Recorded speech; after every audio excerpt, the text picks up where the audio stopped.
Assalamualaikum warahmatullahi wabarakatuh. Waalaikumsalam warahmatullahi wabarakatuh. Selamat pagi, Bu Qadariyah. Apa kabarnya, Bu? Alhamdulillah baik. Alhamdulillah, salam sehat Anda selalu, Bu. sehat juga ya? Alhamdulillah, Bu. Salam sehat selalu ya, Bu. Semoga kita selalu terjaga kesehatannya. Amin. Perkenalkan, nama saya Widya Astuti dari Fakultas Teknik dan Ilmu Komputer Universitas Indraprasta PGRI yang akan melakukan wawancara atau berbincang kepada Ibu terkait karakter Islam yang ditinjau dari perilaku. Saya akan mengajukan beberapa pertanyaan kepada Ibu dan mohon berkenan untuk memberikan informasi dan jawaban karena Ibu adalah narasumber yang tepat sebagai salah satu dosen program studi bimbingan konseling juga sebagai konselor. Oke, lanjut ya Bu dalam ke pertanyaannya. Jadi dari materinya adalah karakter Islam ditinjau dari perilaku. Menurut Ibu, pengertian dari Baik. karakter dalam psikologi dan pandangan karakter dalam Islam itu tersendiri apa ya Bu? Bismillahirrahmanirrahim. Assalamualaikum warahmatullahi wabarakatuh. Waalaikumsalam warahmatullahi wabarakatuh. Alhamdulillah. Allahumma sholli ala Muhammad wa ala Muhammad. Terima kasih Mbak Widya yang telah menghubungi saya ya untuk lebih tepatnya sih diskusi karena masih banyak pakar yang lebih ahli dari saya gitu ya. Tetapi kita boleh mengambil perspektif ya dari perilaku dan akhlak menurut Islam. Ya, Jadi perilaku dan akhlak sesungguhnya hampir sama. Ya, kalau perilaku nih ya, saya menjelaskan dulu dari sudut pandang perilaku kacamata psikologi ya. Perilaku itu cara bertindak ya, yang menunjukkan perilaku kita ya, yang menjadi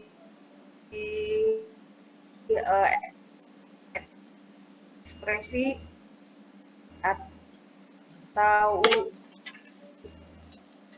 wujud dari jiwa. Awal-awal psikologi itu kan dimaknai psikologi itu sebagai ilmu jiwa. Tetapi jiwa itu adalah abstrak gitu ya. Lihat juga menemukan habit pengalaman ya masa lalu. Itu tentang perilaku. Perilaku juga dimaknai tindakan atau aktivitas dari manusia yang punyai sertaunya itu juga sangat luas. Perilaku manusia tuh dimaknai juga kegiatan aktivitas seluruh manusia dari mulai bangun tidur sampai tidur lagi gitu ya, itu yang dilakukan manusia adalah perilaku. Perilaku itu ada yang terlihat, ada yang tidak terlihat. Perilaku tertutup dan perilaku terbuka. Kalau perilaku terbuka yang kasat mata bisa diamati, bisa terlihat, bisa terdengar gitu ya. Nah, ada perilaku yang tidak bisa teramati, yaitu berpikir, merasa, emosional ya, mimpi, itu perilaku yang tidak bisa diamati tetapi masih masuk kategori perilaku. Nah, kalau dari sudut pandang behavioral ya, Skinner tokohnya mengatakan bahwa perilaku adalah lingkungan itu gitu ya. Oke. Skinner ya. Jadi kalau dari kacamata psikologi aliran behavioristik, tokohnya adalah Skinner. Itu yang mengatakan Skinner itu perilaku adalah bagian dari stimulus dan respon. Jadi perilaku seseorang tuh reaksi dari adanya stimulus dan kemudian merespon akan stimulus itu.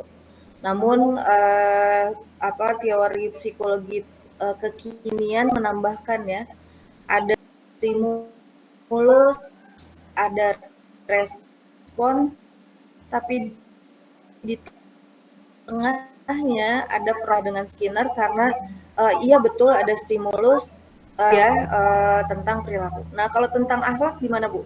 sesungguhnya perilaku ya, sama-sama perilaku, sama-sama bergerak, sama-sama disadari dan tidak disadari gitu ya. Hanya saja bedanya akhlak dalam Islam itu mengacu pada Al-Quran dan hadis. Ada aturannya. Kalau perilaku tadi berpikir, afeksi, dan kemudian perilaku, maka akhlak juga akhlak berpikir, akhlak ucapan, akhlak bahasa, akhlak bertindak, itu juga termasuk dari akhlak. Jadi dan kenapa di dalam Islam ada akhlak? Karena salah satu tugas utama Rasul Shallallahu Alaihi Wasallam adalah memperbaiki akhlak manusia. Nah, akhlak adalah barabi untuk meningkatkan keimanan, dan indikator iman seseorang itu baik atau enggak adalah dilihat dari akhlak. Akhlak berpikir. Silakan, ada pertanyaan apa lagi? Oke Bu, lanjut ke pertanyaan selanjutnya ya Bu ya. Apa saja sih Bu perilaku atau karakter yang sesuai dengan karakter dari Islam? Sesungguhnya dasarnya akhlak adalah Al-Quran dan hadis. Yang namanya Al-Quran dan hadis diturunkan, disampaikan adalah untuk memperbaiki segala hal yang baik untuk manusia dan alam sekitar adalah baik juga dalam kacamata akhlak. Jadi perilaku universal manusia selama itu tidak bertentangan dengan nilai-nilai kebaikan, kebenaran, maka dan sesuai dengan apa yang diajarkan oleh Allah dan Rasul, maka itu adalah akhlak gitu. Ya. Dan sama akhlak yang baik dengan perilaku yang baik gitu. Contohnya falyakul khairan aw liyasmut, berkatalah yang baik atau diam. Nah, kalau di dalam psikologi berpikir dulu sebelum bertindak. Atau dalam psikologi dan kemudian ada proses berpikir baru bertindak, tidak reaksioner ya. Jadi ada stimulus langsung bereaksi tanpa berpikir lebih panjang. Nah, itu kalau di struktur otak tuh namanya berpikirnya pakai otak amigdala, otak primitif gitu, reptil ya, yang disenggol bereaksi gitu. Sementara nilai luhur manusia dalam kacamata psikologi adalah menggunakan ilmu dan wawasan untuk mencegah manusia melakukan hal-hal yang buruk. Jadi banyak banget contoh akhlak perilaku yang sesuai dengan akhlak ya, dari mulai ucapan, pikiran nggak boleh negative thinking. Islamnya jangan suudzon. Di dalam Islam akhlaknya di psikologi jangan depresi misalnya. Apalagi jangan di dalam Islam nggak boleh punya hati yang berpenyakit, iri, dengki, ya, dan seterusnya. Di dalam psikologi ada namanya penyakit-penyakit jiwa sih, ada delusi, ada agresivitas. Nah, itu reaksi dari penyakit-penyakit hati gitu ya. Dan masih banyak lagi perilaku yang lain. Sehat mental adalah sesuai dengan antara yang dipikirkan, diucapkan, tidak dimanipulasi, tidak mengada-ada gitu. Oke, pertanyaan selanjutnya, menurut Ibu contoh karakter yang ditinjau dari perilaku itu seperti apa ya Bu? Karakter Islam yang ditinjau dari perilaku itu seperti apa? Karakter yang ditinjau dari perilaku. Perilaku kecil keseharian yang dilakukan berulang-ulang, spontanitas, dan kemudian menjadi sebuah habit, kebiasaan sehari-hari yang berulang, maka itu akan membentuk sebuah karakter. Jadi kalau kita ingin membentuk karakter diri atau orang lain, maka dimulai melakukan hal yang sederhana, yang kecil, lalu dilakukan berulang-ulang, ya, karakter seseorang. Oke, baik Bu. Selanjutnya, bagaimana agar kita menjadi pribadi yang memiliki karakter Islam tersebut, Bu? Ya, pertama ketika seseorang ingin punya akhlak yang baik, maka ciptakan, kuatkan, hadirkan, pikirkan motivasi. Kalau di dalam buku Quantum Learning tuh ada namanya ambak. Apa manfaatnya bagiku? Apa manfaatnya akhlak yang baik bagiku? Apa pentingnya akhlak yang baik? Seseorang sudah memahami penting Allah menyukai orang-orang yang berakhlak baik, mengikuti perintahku, dan kemudian kedudukan orang-orang yang berakhlak baik di sisi Rasulullah nanti di akhirat nanti begitu tingginya gitu ya. Dan kemudian akhlak yang baik itulah yang akan menyelamatkan kita di akhirat nanti gitu. Nah, landasan-landasan itulah yang kokoh ya. Kalau pengen akhlak yang baik hanya karena gitu ya, atau biar punya banyak teman, tetapi ketika landasannya adalah saya ingin mungkin melakukan hal-hal yang mendekatkan cinta Allah dan Rasulnya kepada saya gitu. Maka kita kan pengen ya selamat dunia akhirat. Dengan akhlak yang baik kita akan terselamatkan di dunia dari problem di kehidupan baik dengan orang lain maupun dengan alam sekitar. Tapi kita juga punya kepentingan untuk selamat di akhirat ketika kita mendapatkan ridhonya Allah gitu.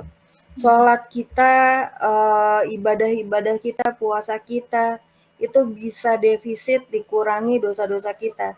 Tapi ketika Allah sudah ridho sama kita, maka dunia dan akhirat akan bersama kita gitu. Nah, dunia dan akhirat surganya Allah tidak akan diberikan pada orang-orang yang tidak diridhoinya. Masalahnya begitu, dari ujung kepala sampai ujung kaki melakukan yang Allah ridhoi. Bagaimana sih pikiran-pikiran yang mendatangkan keridhaan Allah? Bagaimana ucapan-ucapan yang mendatangkan ridhonya Allah? Bagaimana sih hati ya yang mendatangkan ridhonya Allah? Akhlak, perilaku, amal seperti itulah yang kita lakukan supaya Allah ridho. Jadi landasannya adalah ingin menjadi hamba yang dicintai, disayangi Allah. Oke, Bu. Itu dasar dari karakter yang baik. Oke, Bu. Mungkin pertanyaan terakhir ya, Bu. Jadi, apakah agama memiliki pengaruh paling besar dalam karakter seseorang, Bu? Sangat. Jadi ada orang yang bilang enggak, orang-orang ateis, agnostik juga akhlaknya baik-baik gitu.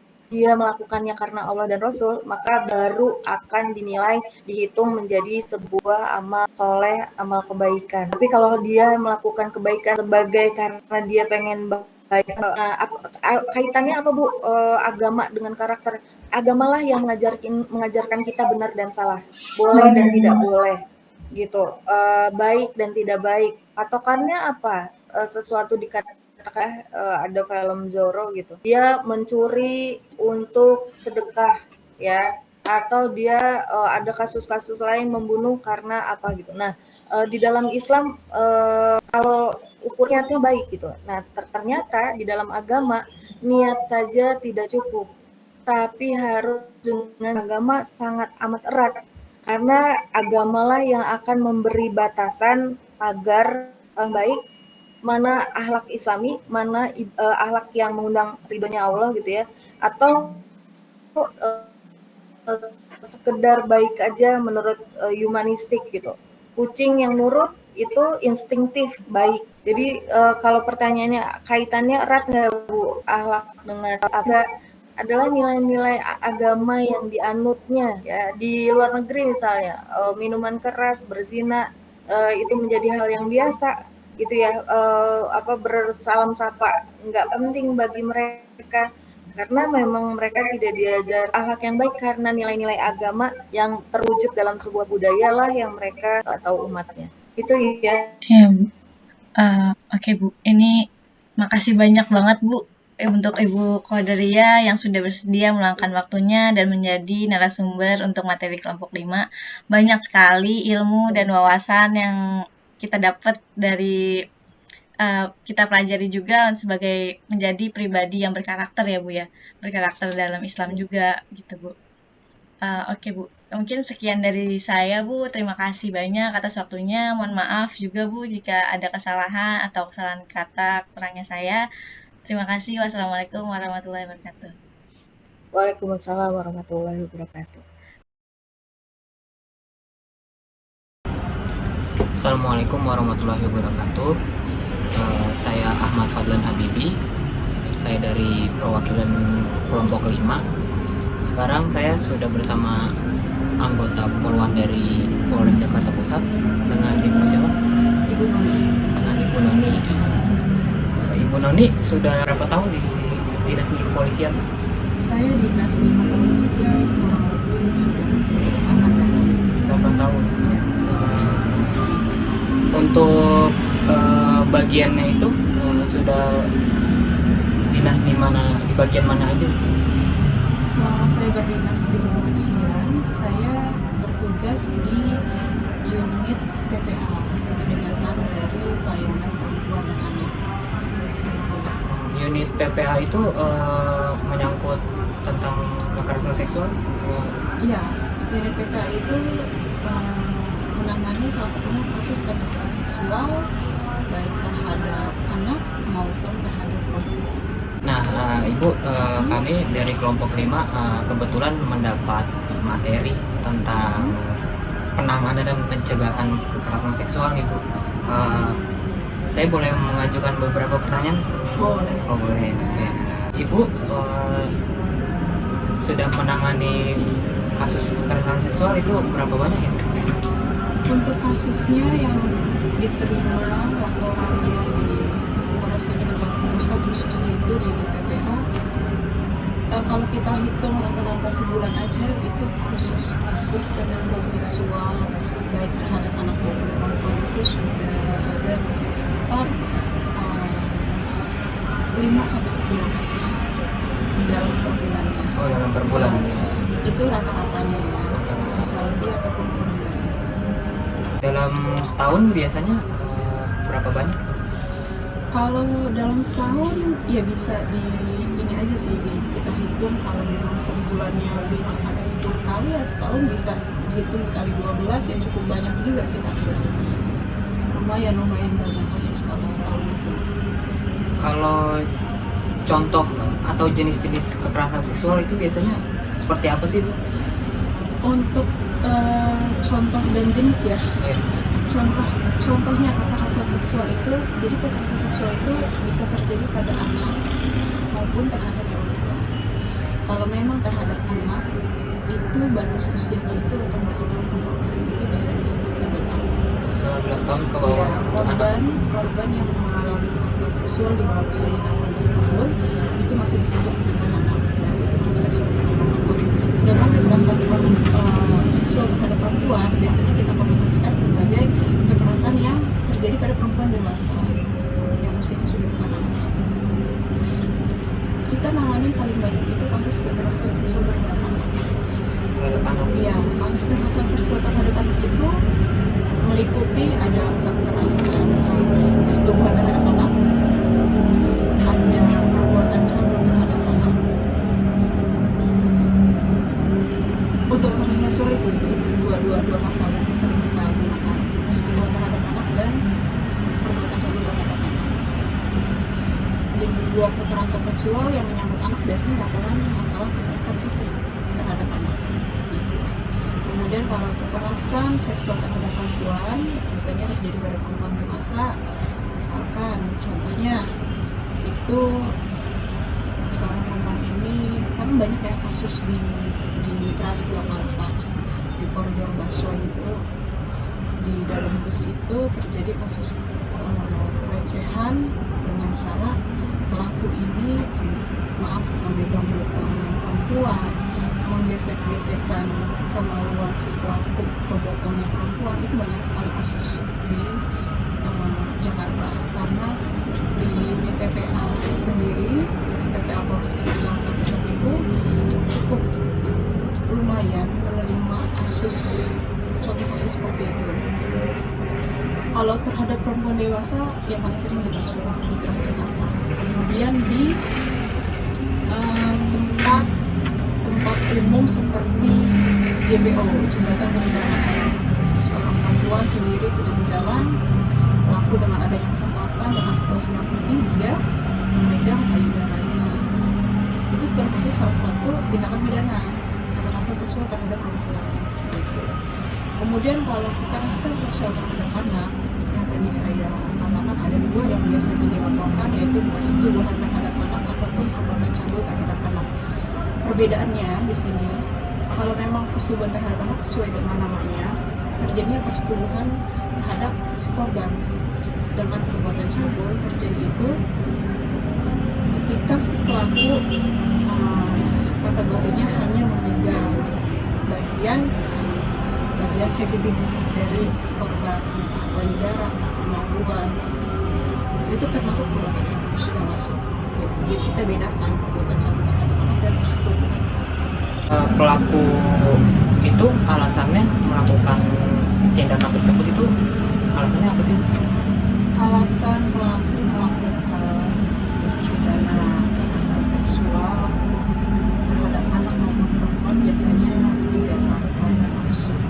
Nah, kemudian kalau untuk kasus kekerasan seksual terhadap anak itu, pelaku itu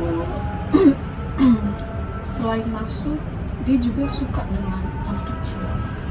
Kalau kita bisa ketahui, pelaku kekerasan seksual terhadap anak itu rata-rata usianya tergolong sudah di atas 40 tahun, di atas 50 tahun. Artinya usia sudah tua lah. Rata-rata pelaku seperti itu usianya. Jarang pelaku yang masih berusia di bawah produktif lah, usia produktif itu jarang, maksudnya dalam arti usia 30 tahun, 20 tahun. Lebih banyak itu usia di atas 50 tahun. Ada pernah saya nangani kasus usianya sudah 72 tahun. 72 tahun. Dan termasuk anak ya kan. Pelaku itu usianya udah hampir Di atas 40 tahun lah kebanyakan. ya, atas 40 tahun pelaku usia. Biasanya hukuman apa sih yang diberikan untuk pelaku kekerasan seksual?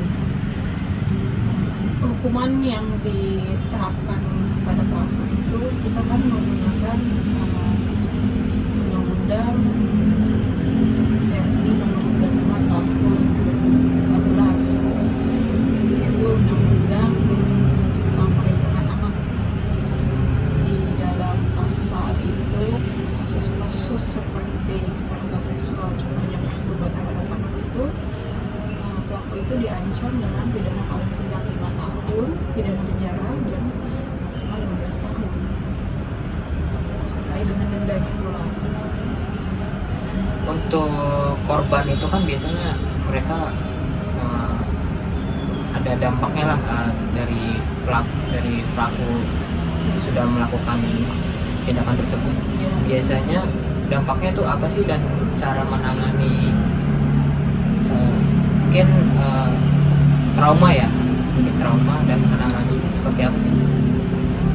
jelas dampak yang terjadi terhadap korban, khususnya anak ya, itu dampaknya cukup besar, yaitu trauma korban yang takut bertemu dengan sosok laki-laki dewasa, trauma dengan sentuhan laki-laki, dia trauma.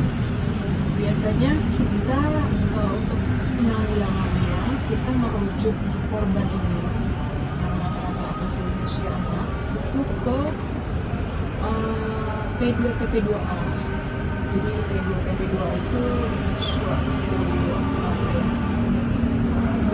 organisasi di bawah Pemprov DKI di Jakarta yang menangani yang melakukan konseling atau konsultasi untuk memulihkan trauma yang terjadi pada korban.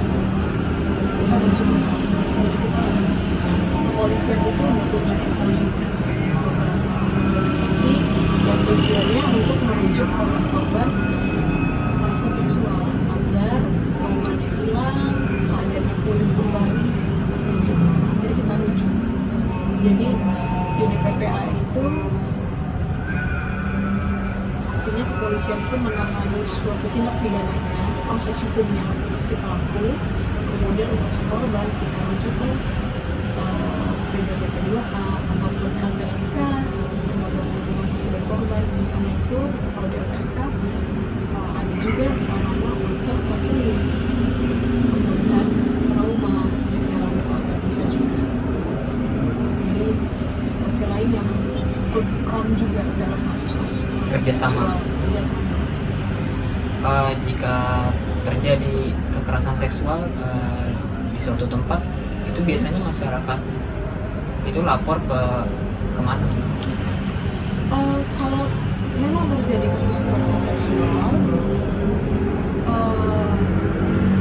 masyarakat atau warga bisa melapor langsung ke kepolisian setempat, entah ke polsek maupun ke polres. Karena di polsek ataupun polres kadang itu, kalau di polsek ya kadang itu ada polwarnya. Jadi kalau memang polseknya ada polwar, itu bisa ditangani di polsek. Kalau memang yang polseknya tidak ada anggota polwan, polisi wanitanya, itu bisa dirujuk ke polres tingkat di satuannya di atas polsek. Itu polres. Kalau setiap polres sudah pasti ada unit PPA, perlindungan perempuan dan anak.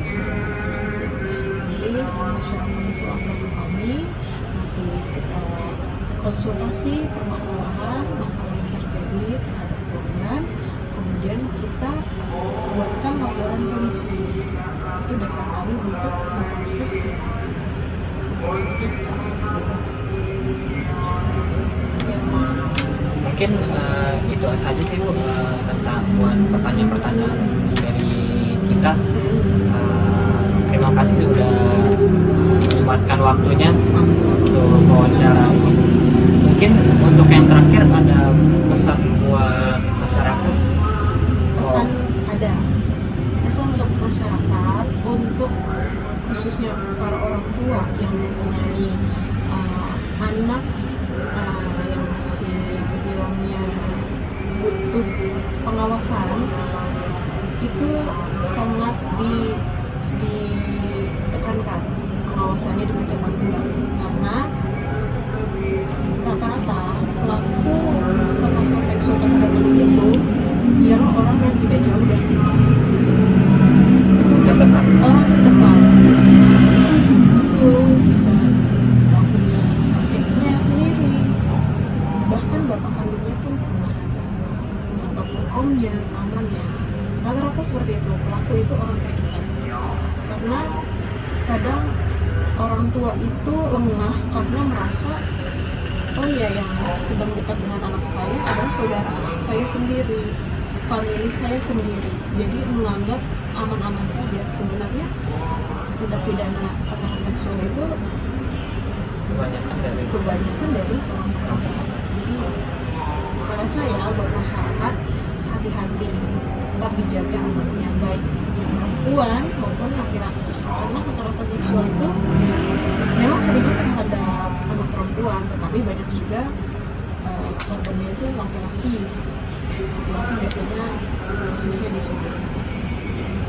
Jadi saran saya, pengawasan orang tua lebih utama, dijaga lagi anaknya, dan jangan mudah percaya dengan orang-orang terdekatnya. Memberikan